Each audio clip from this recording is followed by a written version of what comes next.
بسم اللہ الرحمن الرحیم۔ ایران کے بادشاہ پرویز کا لقب کسریٰ تھا۔ نبی اکرم صلی اللہ علیہ وسلم نے اس کے نام بھی خط لکھا تھا، اسے اسلام قبول کرنے کی دعوت دی تھی۔ آپ صلی اللہ علیہ وسلم کا یہ خط حضرت عبداللہ بن حذافہ سہمی رضی اللہ تعالیٰ عنہ لے کر گئے تھے۔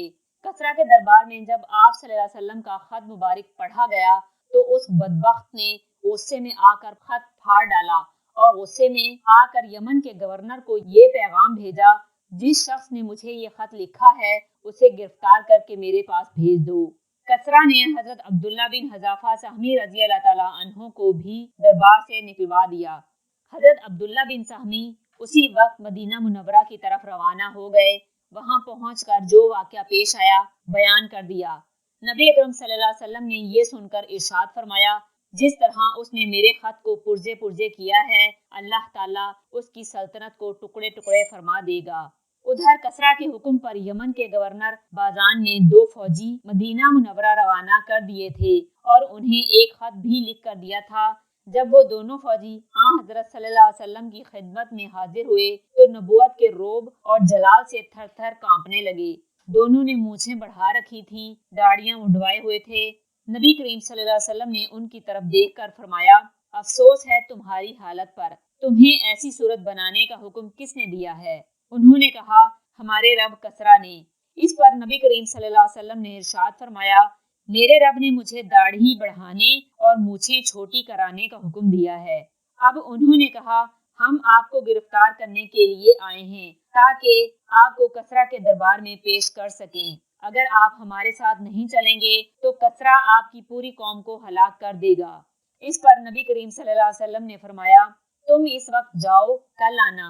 اللہ تعالیٰ نے حضرت صلی اللہ علیہ وسلم کو وحی کے ذریعے اطلاع دی کہ کسریٰ کو اس کے بیٹے شیرویہ نے قتل کر دیا ہے۔ آپ صلی اللہ علیہ وسلم نے دونوں قاصدوں کو بلا کر فرمایا، میرے رب کے حکم سے تمہارے آقا کو قتل کر دیا گیا ہے، اور یہ بھی فرمایا کسریٰ کی سلطنت تک یہ دین پھیلے گا۔